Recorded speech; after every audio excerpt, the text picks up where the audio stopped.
दोस्तों, स्वागत है आप सभी का हमारे चैनल नीलकंठेश्वर महादेव पर। दोस्तों, वीडियो ऐसे ही सुनकर मत स्किप कर देना। आज हम आप लोगों को बहुत अच्छी जानकारी देने वाले हैं। जो शिव भगवान को मानते हैं, जो भोले के भक्त हैं, वो इस वीडियो को पूरा लास्ट तक श्रवण करेंगे। आज हम जानेंगे कि पंचाक्षर मंत्र की महिमा, जो ओम नमः शिवाय का हम जाप करते हैं, वो कितना महत्वपूर्ण है, कितना पावरफुल है। तो दोस्तों, इस जानकारी के लिए वीडियो पर लास्ट तक आपको बने रहना है और पूरा श्रवण करना है, तभी आप जान सकते हैं कि इसका क्या फल हमें आगे प्राप्त होने वाला है। तो चलिए पढ़ते हैं दोस्तों। पंचाक्षर मंत्र की महिमा, उसमें समस्त वाङ्मय की स्थित उपदेश परंपरा, देवी रूपा पंचाक्षरी विद्या का ध्यान, उसके समस्त और व्यस्त अक्षरों के ऋषि छंद देवता, बीज शक्ति तथा अंग्यांश आदि का विचार। दोस्तों, माता पार्वती कहती हैं भगवान शंकर से, देवी बोली, महेश्वर, दुरज दुर्लभ एवं कलुषित कलिका काल में, जब सारा संसार धर्म से विमुख हो, पापमय अंधकार से आच्छादित हो जाएगा, वर्ण और आश्रम संबंधी आचार नष्ट हो जाएंगे, धर्म संकट उपस्थित हो जाएगा, सबका अधिकार संदिग्ध, अनिश्चित और विपरीत हो जाएगा। उस समय उपदेश की प्रणाली नष्ट हो जाएगी और गुरु शिष्य की परंपरा भी जाती रहेगी। ऐसी परिस्थिति में आपके भक्त किस उपाय से मुक्त हो सकते हैं? तब महादेव जी ने कहा, देवी, कलिकाल के मनुष्य मेरी परम मनोरथ पंचाक्षरी विद्या का आश्रय ले भक्ति से भवचित होकर संसार बंधन से मुक्त हो जाते हैं। जो अकथनीय और अचिंतनीय है, उन मानसिक, वाचिक और शारीरिक दोषों से, जो दूषित, कृतंध, निर्दयी, छली, लोभी और कुटिल लचित है, वे मनुष्य भी यदि मुझ में मन लगाकर मेरी पंचाक्षरी विद्या का जप करेंगे, उनके लिए वह विद्या ही संसार भय से तारने वाली होगी। देवी, मैंने बारंबार प्रतिज्ञा पूर्वक यह बात कही है कि भूतल पर मेरा पतित हुआ भक्त भी इस पंचाक्षरी विद्या के द्वारा बंधन से मुक्त हो जाता है।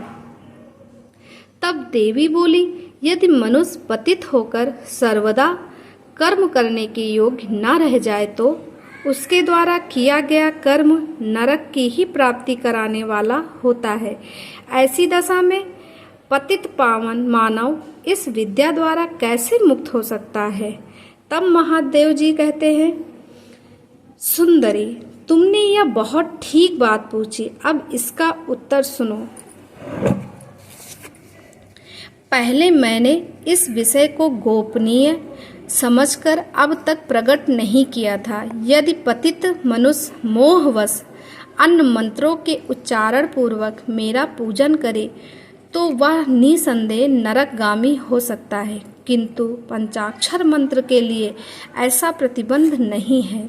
जो केवल जल पीकर और हवा खाकर तप करते हैं तथा दूसरे लोग जो नाना प्रकार के व्रतों द्वारा अपने शरीर को सुखाते हैं, उन्हें उन व्रतों द्वारा मेरे लोक की प्राप्ति नहीं होती। परंतु जो भक्तिपूर्वक पंचाक्षर मंत्र से ही एक बार मेरा पूजन कर लेता है, वह भी इस मंत्र के ही प्रताप से मेरे धाम में पहुंच जाता है। तो दोस्तों, आप समझ सकते हैं कि कितना पावरफुल ये मंत्र है, ओम नमः शिवाय। वीडियो के लास्ट में हम जानेंगे कि किस प्रकार इस मंत्र का हमें जप करना है।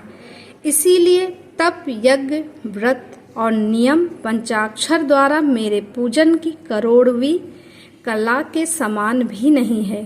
कोई वृद्ध हो या मुक्त, जो पंचाक्षर मंत्र के द्वारा मेरा पूजन करता है, वह अवश्य ही संसार पाप से छुटकारा पा जाता है। देवी, ईशान आदि 5 ब्रह्मा जिनके अंग हैं, उस षडाक्षर या पंचाक्षर मंत्र के द्वारा जो भक्ति भाव से मेरा पूजन करता है, वह मुक्त हो जाता है।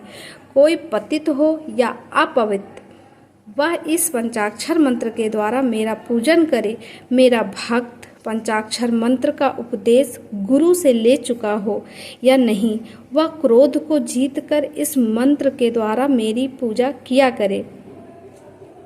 जिसने मंत्र की दीक्षा नहीं ली है, उसकी अपेक्षा दीक्षा लेने वाला पुरुष कोटि कोटि गुणा अधिक माना गया है। अतः देवी, दीक्षा लेकर ही इस मंत्र से मेरा पूजन करना चाहिए। जो इस मंत्र की दीक्षा लेकर मैत्री, मुदिता, करुणा, उपेक्षा आदि गुणों से युक्त तथा ब्रह्मचर्य परायण हो, भक्ति भाव से मेरा पूजन करता है, वह मेरी समता प्राप्त कर लेता है। इस विषय में अधिक कहने से क्या लाभ। मेरे पंचाक्षर मंत्र में सभी भक्तों का अधिकार है, इसीलिए वह श्रेष्ठतर मंत्र है। पंचाक्षर के प्रभाव से ही लोक, वेद, महर्षि, सनातन धर्म, देवता तथा यह संपूर्ण जगत टिके हुए हैं।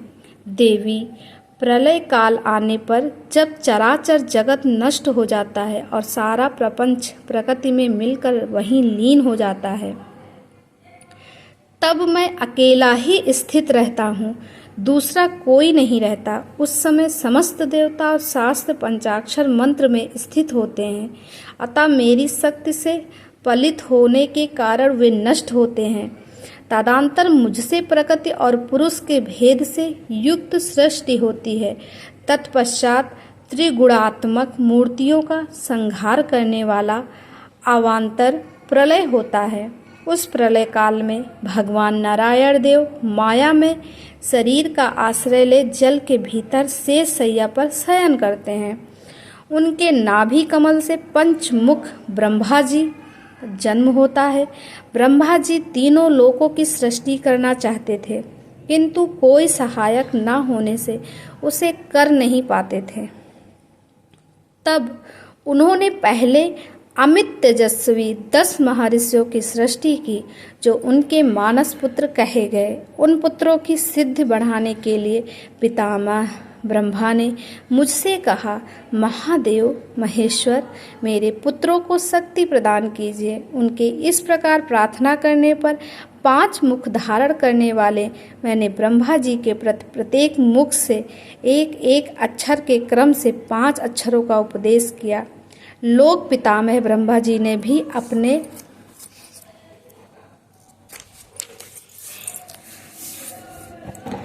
पांच मुखों द्वारा क्रमशः उन 5 अक्षरों को ग्रहण किया और वाच्यवाचक भाव से मुझ महेश्वर को जाना। मंत्र के उपयोग को जानकर प्रजापति ने विधिवत उसे सिद्ध किया। तत्पश्चात उन्होंने अपने पुत्रों को यथावत रूप से उस मंत्र का और उसके अर्थ का भी उपदेश दिया। साक्षात लोक पितामह ब्रह्मा से उस मंत्र रत्न को पाकर मेरी आराधना की इच्छा रखने वाले उन मुनियों ने उनकी बताई हुई पद्धति से उस मंत्र का जप करते हुए मेरु के रमणीय शिखर पर मुंजवान पर्वत के निकट एक सहस्त्र दिव्य वर्षों तक तीव्र तपस्या की। वे लोक सृष्टि के लिए अत्यंत उत्सुक थे, इसीलिए वायु पीकर कठोर तपस्या में लग गए। जहाँ उनकी तपस्या चल रही थी, वह श्रीमान मुंजवान पर्वत सदा ही मुझे प्रिय है और मेरे भक्तों ने निरंतर उसकी रक्षा की। तो दोस्तों, ये हुआ ओम नमः शिवाय मंत्र की विशेषता। तो दोस्तों, वीडियो बहुत लंबा हो रहा है। आगे की कथा, आगे का उसका पूरा हम विधान आप लोगों को इसके सेकंड पार्ट में बताएंगे। इसके लिए आप लोगों को चैनल को सब्सक्राइब करना होगा, ताकि जैसे ही हम इसका वीडियो डालें और आपके पास उसका नोटिफिकेशन सबसे पहले आए और आप इस पावन ग्रंथ का श्रवण कर सके। दोस्तों, मेरी वीडियो थोड़ी लंबी हो जाती है, लेकिन हम पूरी नॉलेज आप लोगों को दिखाकर ही पढ़ते हैं। जिसको नहीं समझ में आता है वो स्वयं पढ़ सकता है कि इसमें क्या लिखा है, किस प्रकार से वो करना है। आप बिल्कुल भ्रमित नहीं होंगे। इसके आगे उन ऋषियों की भक्ति देखकर ये हम जानेंगे अगले वीडियो में। तब तक के लिए राधे राधे दोस्तों। श्री शिवाय नमस्तुभ्यम दोस्तों। हर हर महादेव। ओम नमः शिवाय। मिलते हैं इसके सेकंड पार्ट्स के साथ।